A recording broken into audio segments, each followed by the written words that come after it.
This is a lot. This is Mr. Andrew Toyendepi, a businessman who is into Maputi production and pig farming. Imagine per day they are popping 15 tons of maize. For Maputi only? For Maputi only. For Maputi only we use about 15 tons. 15 tons per day of maize per day? Yeah, per day. What is a shocker to me is how you are managing to supply what you're supplying to rural areas and it's working. I don't think a lot of people are able to do that. If you are self-contained, yes, you tend to be able to control your delivery times. You can control a lot of things.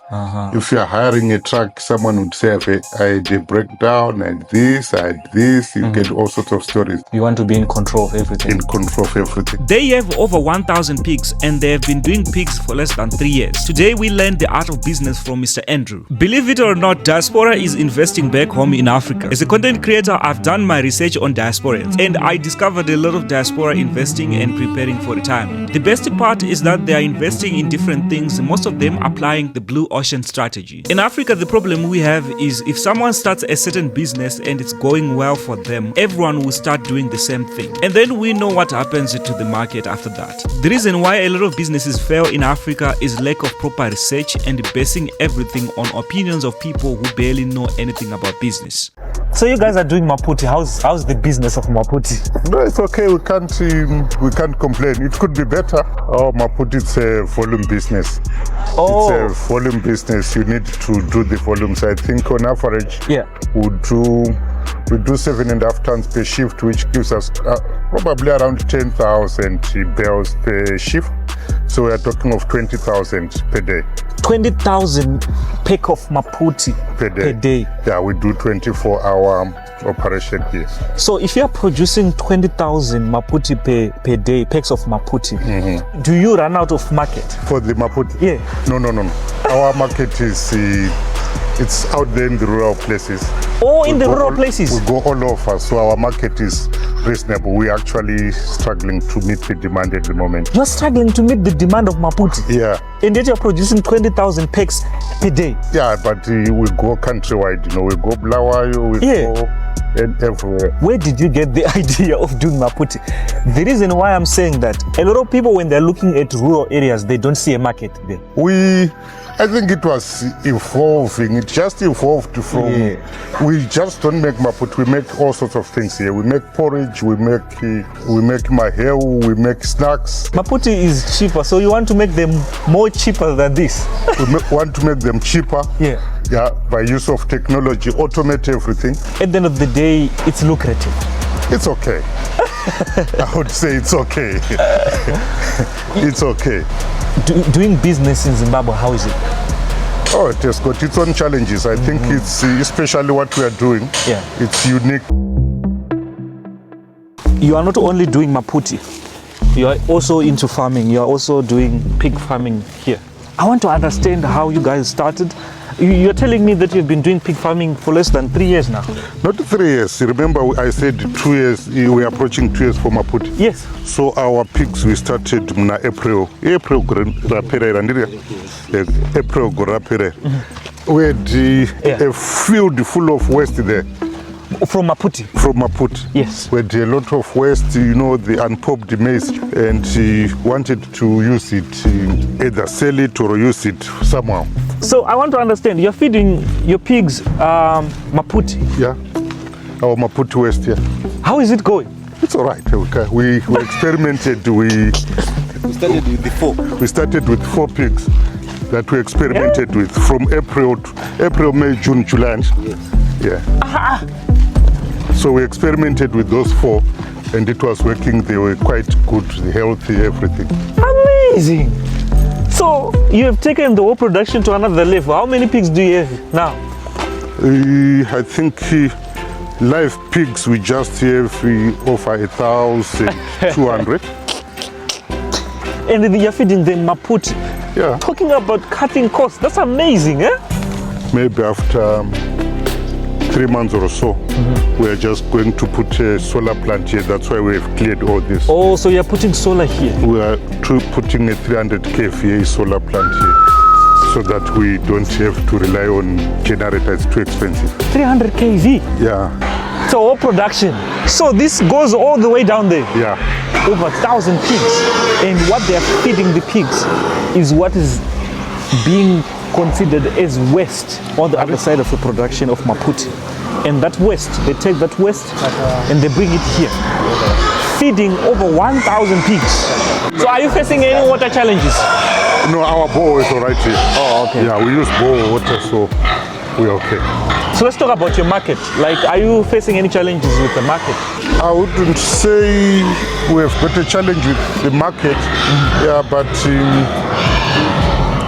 maybe it's because we can undercut other players price-wise. We can give good prices. Okay. Because our energy source, our starch is our waste. Yes. So we can undercut others on price.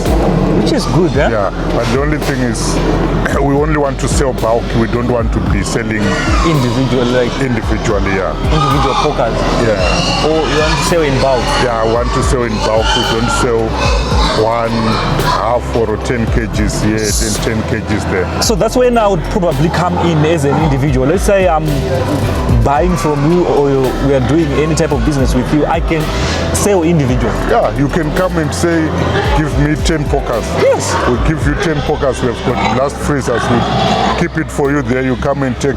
What we don't want is to have it. Yes, I understand. 50 people coming and we end up concentrating on that. Our main business is amazing manufacturing and keeping pigs. So guys, a business opportunity for me. So I've noticed that you have a nice house here. Like I said, Chita toy around with ideas. We always toy around with ideas. So here we're thinking of doing a diaspora village at some point. What do you mean? Wanted to do a place. Yes. Because this is a 50-hectare plot. So we're thinking of doing 1 hectare, 1 hectare, 1 hectare, and put in infrastructure and get people from the diaspora to come and maybe rent that place and run their projects. So the idea here was, this is your factory, this is whatever I want to do. Yes. And then this will be your house. So we're toying with that idea. So now you first did put it into practice yourself. Wanted to see how it works, and we can see disadvantages like this. For a house, it's too close to the factory. Okay. So we are now using this as an office. This thing, we are approaching 2 years now with our Maputi, not quite 2 years. 2 years now? We have got no experience in manufacturing, but it's wow. But we have got that passion to play around with ideas and. What is the shocker to me is how you are managing to supply what you're supplying to rural areas, and it's working. Yeah. I think our distribution network is quite good in the sense that we have been in the transport industry from long back. Oh. Yeah. So distribution is something that we had a skill in. So it wasn't that difficult to. So all these trucks that I'm seeing here, it's part of the company. Yeah, here we are self-contained. We do our own engineering, we do our own distribution, we repair our own trucks. Wow. I think, I'm not sure whether you have been to our biogas there. We'll show you around. Yeah, please do. So how important is for a business to be self-contained? I would say it's not a deal breaker. It's not that important. If you can find correct suppliers, which is a difficult thing in Zimbabwe at the moment. So if you are if you are self-contained, yes, you tend to be able to control. Oh, now I get it. Now your production, you can control your delivery times, you can control a lot of things. If you are hiring a truck, someone would say, I had a breakdown, I had this, you get all sorts of stories. So you can't really be reliable with your clients. So we want to take everything in-house and make sure that you want to be in control of everything. In control of everything. One day, touch wood, we'll be able to do our own farming and produce our own maize. You want to produce your own maize? Then you know that you control the whole cycle. Have you ever experienced like a huge loss in this business of Maputi? Yeah, we did when we started, because we were not, our volume was not that much. When we started, we thought we could do with 1,000 Maputi. You'll be thinking that's that's a good number. Yeah. But we saw that it wasn't a good number.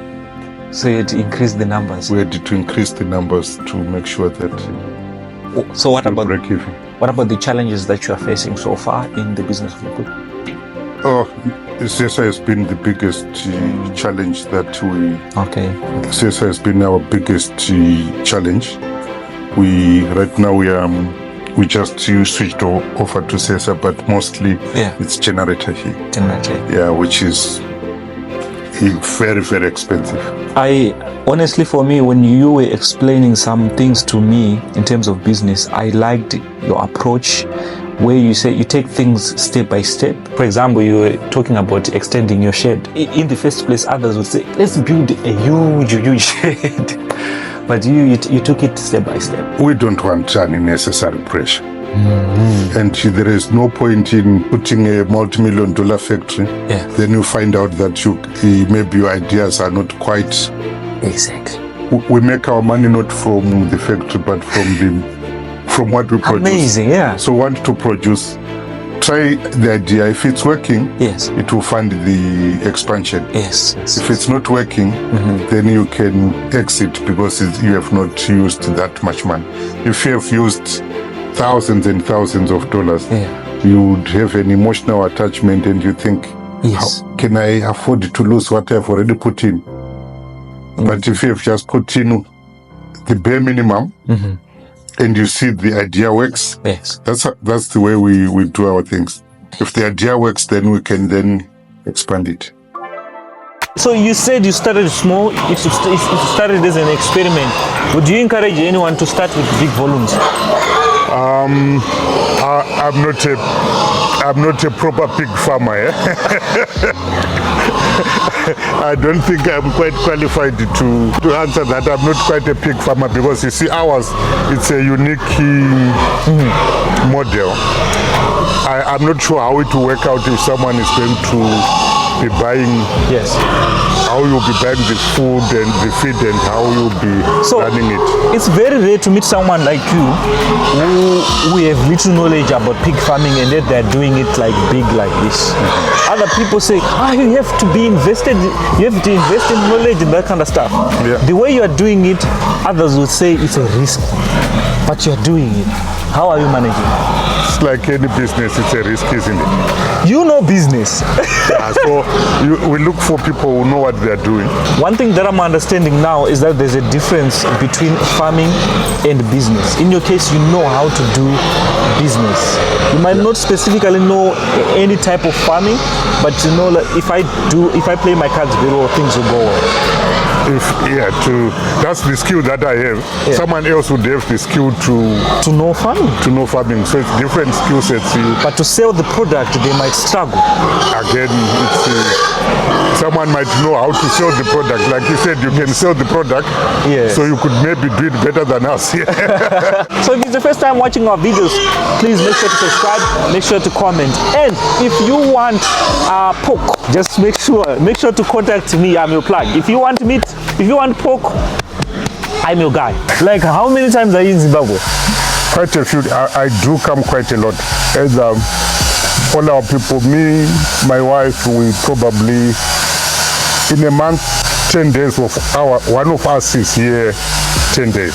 Wait, you are in the diaspora, but every month make sure that you are here. At least one of us must be here between 10 and 15 days. That's not easy. Yeah, it's. So when the oven is done, we collect the maput from here. Oh, okay. Yes. Here, this is the belt that transport them to put the maput in this pot. Oh, okay. Right. This woman here is helping that process of removing mandire. Yes. Okay. So we make sure there is no mandire in this pot. Oh. Yeah. So right there, that's the mixer. The mixer? Yes. That's a mixer? Yeah, we use it to mix. That's where we add salt and oil. That's where you add salt and oil. Yes. So right now, I'm looking at you and you're managing a project for someone who is in the diaspora. someone who's doing this project, I want to understand like your role in this whole project. For instance, this one for Mr. Twendepi. Yeah. It's not in Zimbabwe always. Yes. So I'll be coming and monitoring. Oh, okay. All sections.